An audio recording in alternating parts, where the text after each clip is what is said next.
Quatrième partie. Aller plus loin. Chapitre 12. Faire tomber les murs. Durant votre croissance, vous remarquerez qu'il règne un plus grand silence à l'intérieur. Cela se produit de façon naturelle quand vous occupez un siège situé beaucoup plus profondément en vous. Vous prendrez alors conscience que même si vous avez toujours été présent à l'intérieur, vous étiez auparavant complètement submergé par un barrage constant de pensées, d'émotions et de données sensorielles qui captaient toute votre attention. Voyant cela, il vous apparaîtra que vous êtes peut-être capable de surmonter toutes ces perturbations. Plus vous demeurez longtemps dans le siège de l'observateur, plus vous vous rendez compte, étant donné que vous êtes complètement indépendant de ce que vous observez, qu'il doit y avoir une façon de vous libérer de l'emprise magique de la psyché sur votre conscience. Il y a forcément une façon de s'en sortir. La percée intérieure qui vous rendra entièrement libre est souvent décrite à l'aide d'un terme galvaudé et mal compris, illumination. Le problème est que notre conception de l'illumination repose soit sur des expériences personnelles ou sur notre compréhension limitée de ce concept. Puisque la plupart des gens n'ont aucune expérience dans ce domaine, l'état de celui qui a connu l'illumination est soit objet de mépris, soit perçu comme un état mystique suprême accessible qu'à une infime minorité. On peut dire, sans crainte de se tromper, que la seule chose dont les gens soient sûrs au sujet de l'illumination, c'est qu'ils n'en sont pas rendus là. Toutefois, si vous avez compris que les pensées, les émotions et les objets sensoriels ne font que passer devant votre conscience, il devient raisonnable de remettre en question l'idée que votre conscience doit se limiter à cette expérience. Et si votre conscience arrêtait de se concentrer sur votre assortiment personnel de pensées, votre assortiment personnel d'émotions et vos données sensorielles limitées? Seriez-vous délivré des entraves du moi personnel et libre d'explorer ce qui se trouve au-delà de cette réalité? Et comment, exactement, la conscience en vient-elle à s'enchaîner au moi personnel dans un premier temps? Le problème quand on essaie d'aborder ces questions est qu'elles nous entraînent à débattre de ce qui existe par-delà les confins de l'esprit. De toute évidence, il s'agit d'une question à laquelle il est très difficile de répondre à l'intérieur du cadre mental que nous avons l'habitude d'utiliser. Pour cette raison, nous commencerons notre exploration de cet état de délivrance à l'aide d'une allégorie. Si Platon a utilisé la forme du dialogue pour raconter son allégorie de la caverne, nous aurons ici recours à un bref récit pour raconter notre allégorie d'une maison très spéciale. Imaginez que vous vous retrouvez au milieu d'un champ où le soleil brille constamment. C'est un endroit magnifique, vaste et lumineux. Tout cela est si beau que vous décidez que vous voulez y vivre. Alors vous achetez cette terre et au milieu de ce champ immense, vous construisez la maison de vos rêves, après en avoir vous-même dessiné les plans. Vous lui donnez de solides fondations, car vous voulez que la maison soit résistante et dure longtemps. Vous la construisez à partir de blocs de ciment, pour éviter les problèmes de délabrement et de fuite. Pour que votre maison soit écologique, vous décidez d'installer très peu de fenêtres et de construire un toit en surplomb. Après avoir installé les fenêtres et complété la construction de la maison, vous vous rendez compte que beaucoup de chaleur s'infiltre quand même à l'intérieur. Vous installez donc des volets de protection de bonne qualité qui reflètent non seulement la lumière du soleil et la chaleur de l'extérieur, mais qui peuvent également se verrouiller pour garantir votre sécurité. C'est une très grande maison dans laquelle on peut entreposer suffisamment de provisions pour être complètement autosuffisant. Vous construisez même un logement séparé pour une de vos connaissances discrètes qui s'occupera de la maison, à titre de gouvernante, sans troubler votre solitude. Et seul, vous serez, car votre quête romantique exclut toute présence de téléphone, de radio, de télévision et de connexion Internet. Votre maison est finalement terminée et vous êtes emballé à l'idée d'aller vivre là-bas. Vous aimez les champs à perte de vue, la lumière et la beauté de la nature.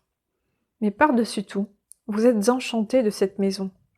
Vous avez mis tout votre cœur et toute votre âme dans chaque aspect de son architecture, et cela paraît, elle est vraiment à votre image. En fait, avec le temps, entre votre passion pour cette maison et votre malaise grandissant par rapport au bruit et aux choses étranges que vous apercevez à l'extérieur, vous passez de plus en plus de temps à l'intérieur. C'est alors que vous vous rendez compte qu'en verrouillant les volets et les portes, vous avez un peu l'impression de vivre dans une forteresse. Et cela vous convient parfaitement. Étant surtout du type urbain, c'était plutôt effrayant de vivre si loin de tout dans un isolement complet. Mais vous vous êtes engagé à réussir par vos propres moyens. Vous prenez donc progressivement l'habitude de vivre en sécurité à l'intérieur des limites de votre maison. Vous vaquez avec plaisir à vos occupations qui consistent à lire et à écrire comme vous avez toujours eu envie de le faire. Vous êtes très bien à l'intérieur, car la maison est équipée d'un climatiseur et vous avez eu la sagesse d'installer un système d'éclairage moderne reproduisant tout le spectre de la lumière. Ironiquement, votre maison est si confortable, si agréable et si sûre que vous arrêtez complètement de penser au monde extérieur.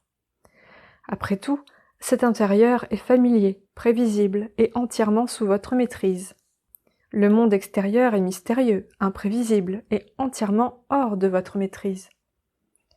Votre impression de vivre dans un sanctuaire intérieur est accentuée par le fait que les volets et les stores, lorsqu'ils sont verrouillés, se fondent dans le décor et il ne vous viendrait jamais à l'idée de prendre le risque de sortir à l'extérieur pour les déverrouiller. Ils sont si bien construits que la noirceur est totale quand vous éteignez les lumières, de jour comme de nuit. Mais comme vous avez l'habitude de ne jamais les éteindre, vous n'en étiez pas conscient jusqu'à ce que les ampoules se mettent à brûler. C'est alors que vous vous rendez compte de votre fâcheuse situation. Personne ne vous a laissé d'ampoule compatible avec votre nouveau système d'éclairage. Ce qui veut dire que vous serez obligé de vous déplacer dans l'obscurité la plus totale lorsque la dernière ampoule sera brûlée. À partir de ce moment, les quelques bougies que vous conserviez en cas d'urgence deviennent votre seule source de lumière. Mais vous n'en possédez que quelques-unes, alors vous les économisez avec soin. Comme vous aimez la lumière, vous trouvez cela très difficile. Pourtant, la situation n'est pas encore assez grave pour vous forcer à surmonter votre peur de quitter la sûreté de votre maison. Finalement, le stress d'avoir à vivre constamment dans le noir a un effet néfaste sur votre santé, tant physique que mentale. Avec le temps, même le souvenir des champs ensoleillés s'efface de votre esprit pour ne plus jamais y revenir. L'éclairage de la maison devient pour vous une grande source d'inquiétude. La seule lumière que vous connaissez est celle que vous créez dans le noir à l'aide de vos précieuses bougies. Vous commencez à vous sentir bien seul. Vous êtes coupé de tout et votre seul réconfort est le sentiment de protection que vous offre cette maison.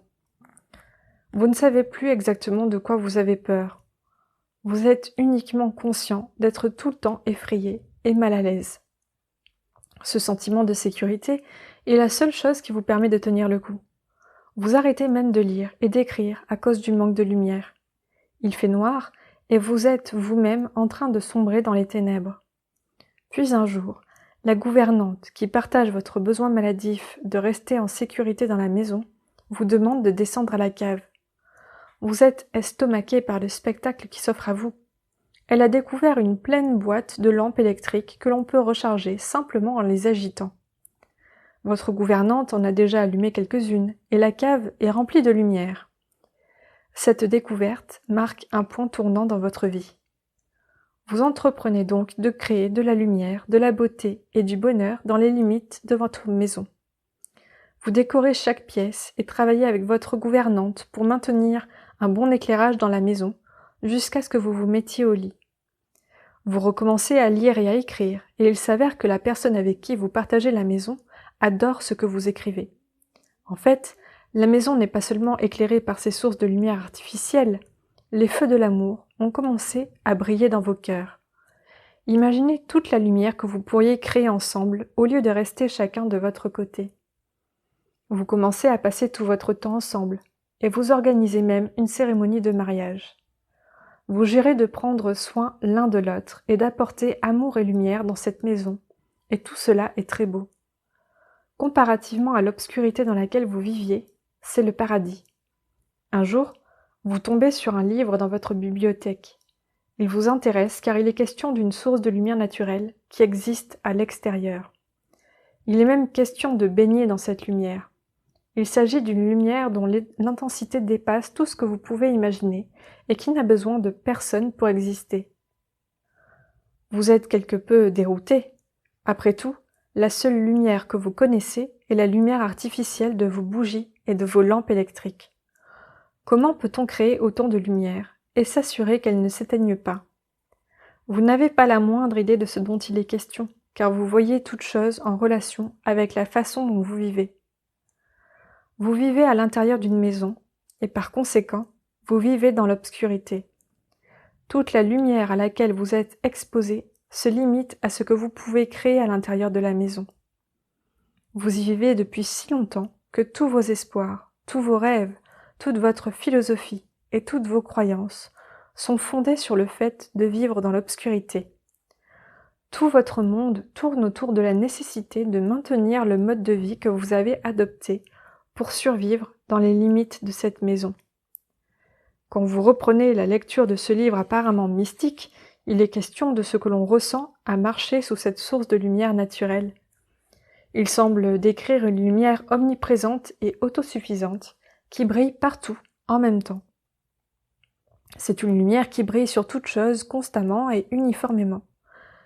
Bien que vous n'ayez aucun cadre de référence pour comprendre de quoi il s'agit, cela touche une corde sensible au plus profond de vous-même.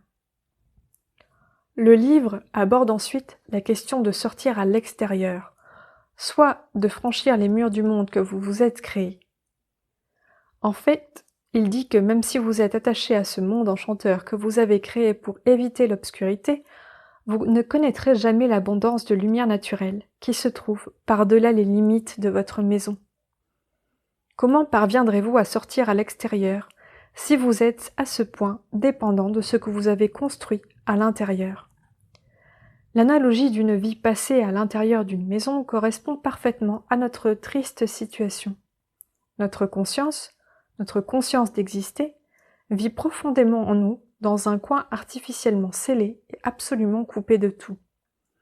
Elle vit entre 4 murs, un plancher et un plafond. Cette construction est si solide que pas un seul rayon de lumière ne peut y pénétrer. La seule lumière dont nous disposons est celle que nous parvenons à créer nous-mêmes. Si nous ne créons pas pour nous-mêmes un environnement agréable, nous nous retrouvons dans l'obscurité. Alors nous nous affairons tous les jours à décorer notre intérieur. Nous y parvenons en emportant des choses avec nous à l'intérieur de notre monde, en espérant créer ainsi un peu de lumière dans la maison que nous avons construite et dans laquelle nous nous sommes retranchés. Plantons le décor. Vous êtes à l'intérieur d'une maison dans laquelle ne pénètre aucune lumière naturelle, et la maison se trouve au milieu d'un vaste champ baigné par un soleil radieux. Mais de quoi est faite votre maison? De quoi sont composés vos murs? Comment peuvent-ils empêcher la lumière d'entrer et vous garder captif à l'intérieur? Votre maison est faite de vos pensées et de vos émotions. Les murs sont votre psyché. Telle est la véritable nature de cette maison. Elle est la somme de toutes vos expériences passées, de toutes vos pensées et de toutes vos émotions, de tous les concepts, de tous les points de vue, de toutes les opinions, de toutes les croyances, de tous les espoirs et de tous les rêves que vous avez accumulés autour de vous. Il y en a partout, y compris sous vos pieds et au-dessus de votre tête. Vous avez assemblé dans votre esprit un ensemble de pensées et d'émotions, puis vous les avez entrelacées pour former le monde conceptuel dans lequel vous vivez. Cette structure mentale vous coupe complètement de la lumière naturelle qui brille de l'autre côté de ces murs. Mais les murs de vos pensées ont atteint une telle épaisseur et vous serrent de si près qu'il n'y a plus de place pour rien d'autre dans cette structure. Vous êtes si obnubilé par vos pensées et vos émotions que vous ne franchissez jamais les limites qu'elles ont créées. Si vous voulez voir à quel point ces murs vous restreignent, dirigez-vous vers l'un d'eux. Disons que vous avez peur des hauteurs. Quand vous étiez jeune, vous êtes tombé d'une échelle et cela vous a beaucoup marqué. Cette expérience est l'un de vos murs. Si vous doutez qu'il s'agit d'un mur, voyons si vous pouvez passer à travers. Disons qu'il se produit un événement qui ravive ces vieux sentiments de peur, mais que vous décidiez de marcher droit dessus. Plus vous vous en approchez, plus vous avez envie de reculer. Ce que vous avez conservé de votre passé forme une barrière que vous désirez intuitivement éviter. C'est naturel, c'est ainsi que nous réagissons quand nous arrivons face à un mur. Nous évitons de rentrer dedans. Mais parce que vous évitez de rentrer dans ces murs, ils vous enferment à l'intérieur de leur périmètre. Ils deviennent les murs de votre prison, car ils imposent des limites à votre conscience. Parce que vous ne voulez pas vous en approcher, vous ne pouvez pas voir ce qu'il y a de l'autre côté. Quand vous vous approchez des barrières formées par vos pensées et vos émotions, vous avez tout à coup l'impression d'être au bord d'un abîme. Vous ne voulez pas vous en approcher, mais vous le pouvez. Si vous voulez en sortir, vous le devez. Finalement, vous vous rendrez compte que vous n'êtes pas vraiment dans le noir. Vous êtes entouré de murs qui empêchent la lumière infinie d'entrer. Lorsque vous êtes à la recherche de lumière, c'est une distinction très importante. Si vous voyez un mur et pensez qu'il vous protège contre des ténèbres sans fin, vous ne voudrez pas vous en approcher. Par contre, si vous voyez un mur qui empêche la lumière d'entrer, vous voudrez vous en approcher afin de l'abattre. On dit souvent qu'il faut traverser la nuit la plus noire pour découvrir la lumière infinie. Car ce que nous appelons noirceur n'est en fait qu'un obstacle à la lumière. Vous devez franchir ces murs. Ce n'est pas vraiment difficile de franchir ces murs.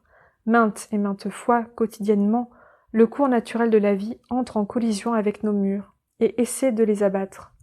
Mais maintes et maintes fois, vous vous portez à leur défense. Vous devez vous rendre compte que ce sont vos murs que vous défendez quand vous croyez vous défendre.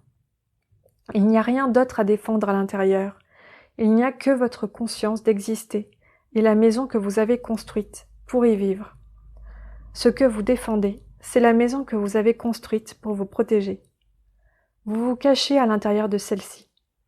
Quand quelque chose menace les murs de votre psyché, vous vous mettez aussitôt sur la défensive. Vous avez construit une maison à votre image, emménagée à l'intérieur, et à présent, vous défendez celle-ci avec tout ce que vous avez dans le cœur.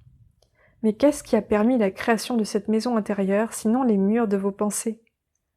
Quand vous dites « Je suis une femme de 45 ans, mon mari s'appelle Joe, et j'ai obtenu un diplôme de telle école », ce sont des pensées.